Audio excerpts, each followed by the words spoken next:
Assalamualaikum. Waalaikumsalam. Gimana anak-anak kabar hari ini? Baik. Pertemuan kemarin kan kita sudah membahas tentang teks prosedur. Nah, kali ini kita akan membahas tentang teks puisi. Di sini ada yang udah tahu belum? Ada yang udah pernah dengar puisi? Kayak gimana puisi? Udah puisi, anak-anak? Itu yang buat lomba-lomba yang ada beberapa bayi dan suaranya gede-gede. Besar-besar ya, bukan gede-gede. Karena besar-besar itu termasuk dalam kata bahasa baku. Nah, kita langsung masuk ke materi ya. Jadi kali ini kita akan membahas tentang puisi. Puisi adalah yang berasal dari bahasa Yunani yaitu poiesis, yang berarti pembangun, pembentuk, dan pembuat. Dalam bahasa Latin disebut dengan kata poeta, yang artinya membangun, menyebabkan, dan menimbulkan atau menyair. Nah, dalam perkembangan selanjutnya, makna tersebut menyempit menjadi hasil seni sastra yang kata-katanya disusun menurut syarat tertentu dengan menggunakan irama, sajak, dan kadang-kadang kata kiasan. Nah, di sini ada macam-macam puisi, ada puisi lama, puisi modern. Nah, puisi lama ini biasanya dia tuh terikat oleh persajakan, pengaturan larik, dan setiap baris dan jumlah kata dalam setiap larik. Lalu puisi modern ini yang tidak terikat sama sekali dengan aturan-aturan yang ada pada puisi lama. Nah, pelopor dari puisi ini adalah Khairil Anwar. Itu adalah pelopor puisi modern. Nah, lalu kita masuk ke dalam unsur intrinsik puisi. Di sini ada 9 unsur intrinsik puisi. Ada tema, ada rasa, ada irama, ada imaji, ada nada, ada gaya bahasa, amanat, dan juga ada rima, tipografi, dan kata konkret. Yuk kita bahas satu-satu dulu ya. Jadi tema adalah pokok pikiran dasar untuk mengembangkan dan membuat puisi. Yang kedua yaitu rasa, yaitu sikap penyair terhadap pokok-pokok permasalahan yang terdapat dalam puisinya. Pengungkapan tema dan rasa kaitannya dengan latar belakang sosial dan psikologis penyair. Nah, itu disebut rasa. Nah, lalu yang ketiga ada sikap penyair terhadap pembacanya. Nah, ada juga berhubungan dengan tema dan rasa. Rasa penyair dapat menyampaikan tema dengan nada menggurui atau menggurui. Lalu yang keempat ada amanat. Nah, amanat ini yang dimaksud dengan tujuan. Jadi setiap puisi itu ada amanat, yaitu pesan sosial dari puisi tersebut. Misalkan puisi ini dibuat untuk masyarakat, nah berarti itu yang dinamakan dengan amanat. Lalu ada gaya bahasa. Nah, gaya bahasa ini dimaksud seperti kalian pernah dengar nggak gaya bahasa yang lebay gitu, yang kayak gunung bagaikan paruh jiwaku. Nah, itu termasuk dalam gaya bahasa. Di dalam gaya bahasa itu sendiri terdapat majas-majas seperti kata kualifikasi, metafora, eufemisme. Bahkan paling mudah dapat dilihat yaitu menggunakan majas ironi, yaitu majas. Dan setiap puisi itu biasanya menggunakan majas karena suatu yang berlebihan. Nah, yang terakhir ini ada rima, yaitu kesamaan nada atau bunyi. Rima juga bisa dijumpai tidak hanya di akhir tiap larik atau baris, namun dapat juga berada di antara tiap kata dalam baris. Nah, yang ketujuh ini tipografi. Ada yang udah pernah dengar belum tipografi itu apa? Belum. Nah, jadi kalian kan pernah lihat nih puisi, biasanya kan tulisannya lurus aja. Nah, di puisi juga penulisannya juga ada yang menyerupai apel, zigzag, ataupun model lainnya. Tetapi kita sering menemukan bahwa puisi itu sering banyak kita jumpai yaitu puisi model baris. Nah, untuk model apel dan zigzag ini itu jarang ya. Nah, jadi tipografi itu bentuk penulisan puisi. Secara umum ditemukan puisi dalam bentuk baris, namun ada juga yang disusun dalam bentuk fragmen-fragmen. Nah, itu yang dimaksud dengan tipografi. Nah, yang kedelapan ada imaji. Nah, imaji, penyair juga sering menciptakan pengimajian atau pencitraan dalam puisinya. Pengimajian dapat berupa kata atau rangkaian kata-kata yang dapat memperjelas apa yang ingin disampaikan oleh penyair karena menggugah rasa imajinasi pembaca melalui penginderaan. Nah, yang kesembilan ini ada kata konkret. Kata konkret itu adanya keinginan penyair untuk menggambarkan sesuatu secara lebih konkret atau berwujud. Oleh karena itu, dipilih kata-kata yang membuat segala hal terkesan dapat disentuh bagi penyair. Nah, lalu kita masuk ke dalam unsur extrinsic puisi. Nah, unsur extrinsic puisi ini ada unsur biografi, unsur sosial, dan ada unsur nilai. Unsur biografi ini ada yang tahu nggak unsur biografi itu apa? Enggak. Jadi unsur biografi ini adalah latar belakang pengarang, gimana latar belakang pengarang ini berpengaruh dalam pembuatan puisi. Misalkan penulis puisi yang berlatar belakangnya sedih atau latar belakangnya senang, nah itu juga termasuk ke dalam unsur biografi, yaitu mampu dikesankan dalam sebuah puisi yang menyentuh hati para pembacanya.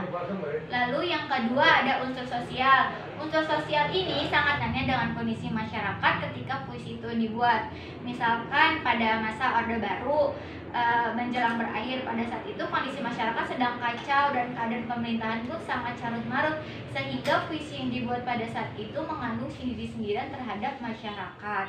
Nah, yang ketiga ada unsur nilai dalam puisi. Nah, unsur nilai dalam puisi ini meliputi unsur yang berkaitan dengan pendidikan, seni, ekonomi, sosial, budaya, adat istiadat. Tetapi kita sering menemukan puisi yang berbentuk unsur nilai karena mencakup sosial, budaya, adat istiadat, hukum, dan lain-lain. Nah, kita masuk ke dalam unsur struktur fisik puisi, yaitu ada diksi. Nah, diksi ini merupakan pilihan kata. Menulis puisi harus mampu mencermati pilihan kata yang tepat agar dapat mewakili makna yang hendak disampaikan serta dapat menimbulkan nilai estetik keindahan yang diinginkan. Lalu yaitu ada lambang.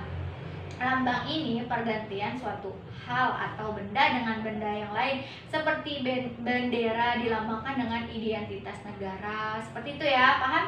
Paham. Nah, jadi ada persamaan bunyi. Biasanya kan puisi itu ada yang bersajak ABAB, ada bersajak AAA atau bersajak AA atau BB atau bersilang makna berpola ABAB. Nah, yang terakhir yaitu ada imaji. Nah, imaji itu ada imaji suara, imaji penglihatan, dan imaji sentuh. Nah, imajinasi ini yang menggunakan kata-kata dan seolah-olah sungguh didengar oleh pembaca, dan penglihatan visual yaitu imajinasi yang menggunakan kata-kata dan seolah-olah dapat dilihat oleh pembaca. Oke, nah setelah ini Ibu akan memberi contoh tentang pembahasan penampilan puisi ya. Tolong disimak baik. Oke, ini termasuk ke dalam contoh pembacaan puisi. Tolong disimak baik-baik ya. Ya, Bu. Kata luka sengkon karta serupa maskuman upuh mengantarkan ujangan hidup, kecapi dalam suara sunyi menyendiri, upuh dan kecapi membalut nyeri, menyatu dalam suara genting, terluka, melukai, luka-luka menganga akibat ulah manusia, terengah-engah dalam tabung dan selang. Aku, seorang petani Bojong Sari, menghidupi mimpi dari padi yang ditanam sendiri. Kesederhanaan panutan hidup dapat untung dilipat dan ditabung. 1974, anak air yang dicinta berumur 29 tahun. Waktu yang muda bagi berdirinya sebuah negara. Lambang Garuda, dasarnya Pancasila, Undang-Undang 45. Rajut banyak beribu. Peralihan kepemimpinan yang mendesak, Bung Karno diganti Pak Harto dengan dalih keamanan negara.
Di sini kalian disuruh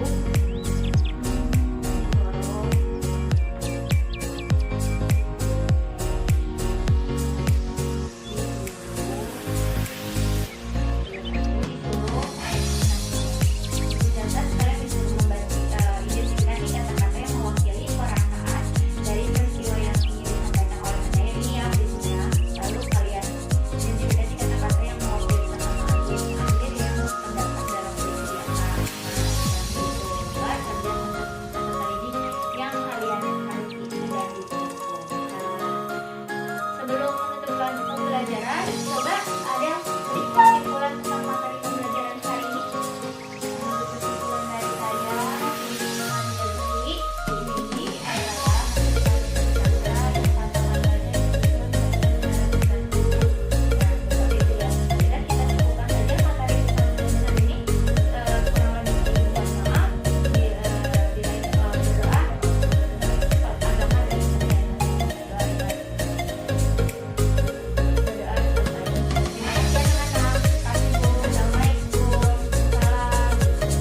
Assalamualaikum anak-anak. Waalaikumsalam. Gimana kabar kalian hari ini? Alhamdulillah baik ya, harus tetap baik dan gimana kendala kemarin kan kita sudah membahas tentang teks eksposisi. Sekarang kita akan membahas tentang puisi. Nah, sebelumnya ada yang udah pernah dengar puisi? Sudah. Nah, bagus kalau kayak gitu. Ibu tinggal mengasahnya saja ya, anak-anak. Nah, puisi berasal dari bahasa Yunani. Nah, jadi materi kita pembelajaran hari ini adalah materi tentang puisi. Sebelumnya ada yang udah pernah dengar belum puisi itu apa? Sudah. Apa? Sastra. Iya, pintar. Itu juga termasuk dalam puisi ya, anak-anak ya. Iya. Nah, sekarang ibu akan menjelaskan puisi secara lebih rinci lagi.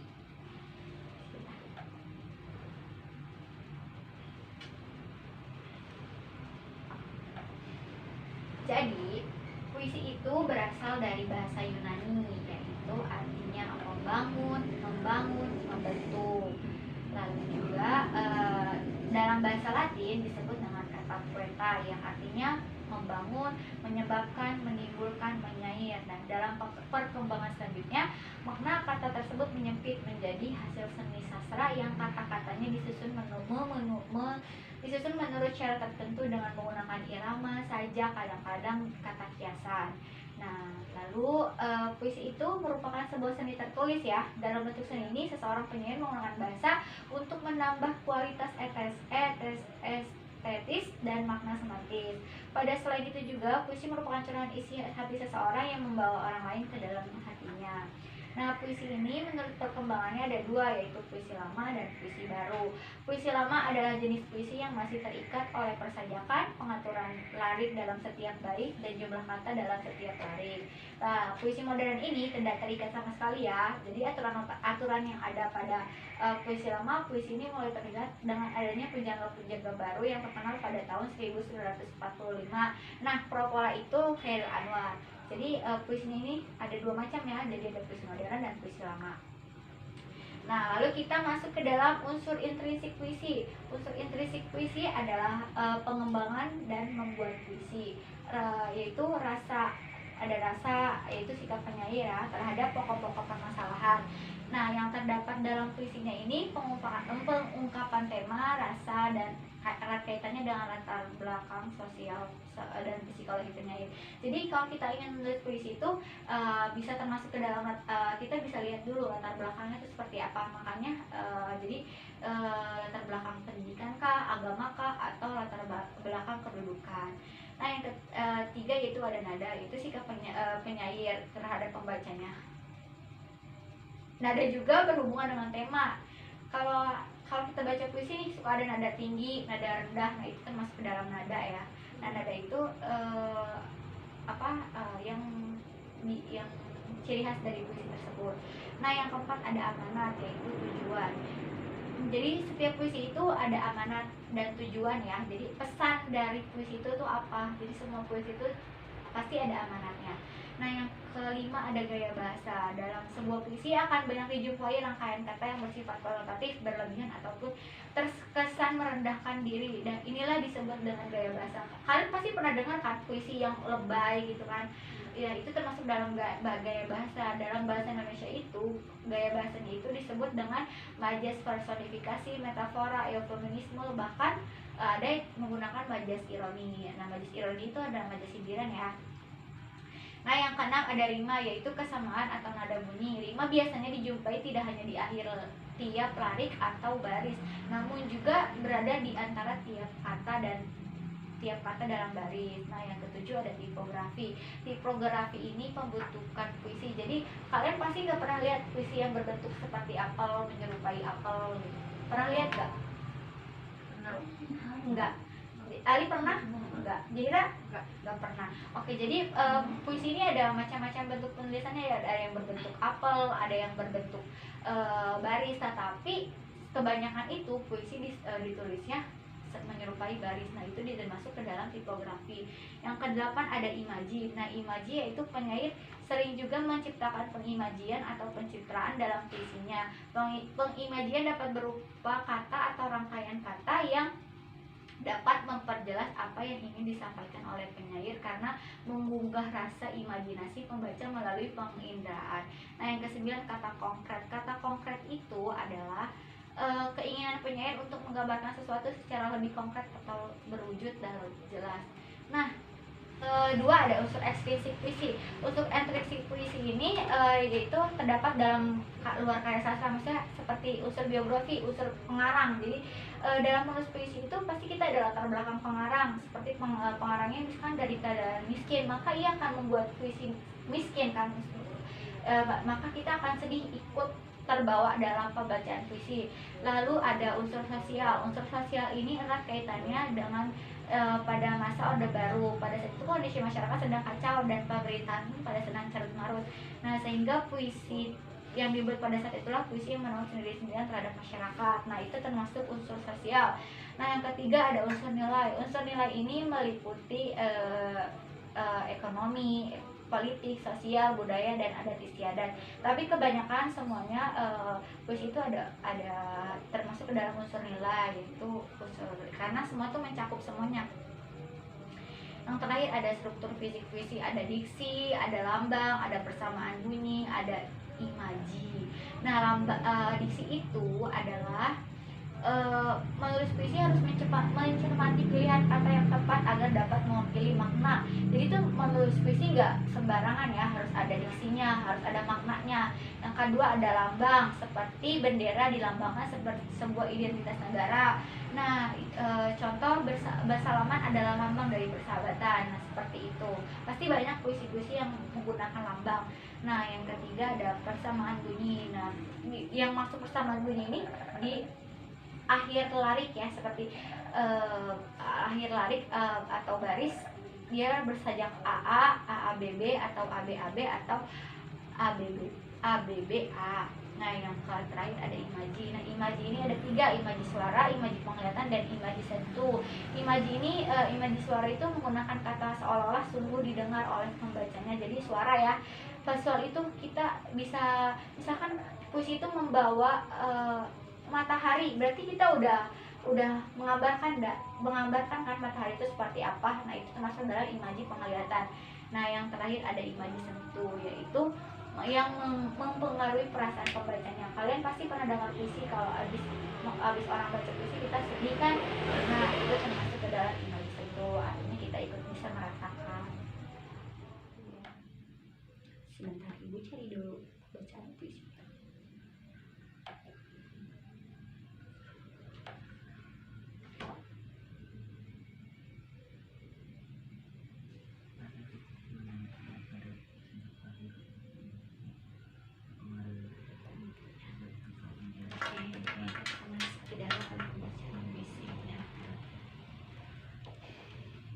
Saya akan membacakan puisi yang saya dedikasikan untuk para petani. Pataluka Sengkon Karta, serupa Mas Kumamba, Bubuh mengantarkan wejangan hidup. Kecapi dalam suara sunyi menyendiri. Bubuh dan kecapi membalut nyeri, menyatu dalam suara genting. Terluka, melukai, luka-luka menganga akibat ulah manusia.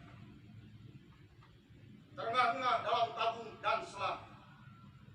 Aku, seorang petani Bojong Sari, menghidupi mimpi dari padi yang ditanam sendiri. Kesederhanaan panutan hidup dapat untung dilipat dan ditabung.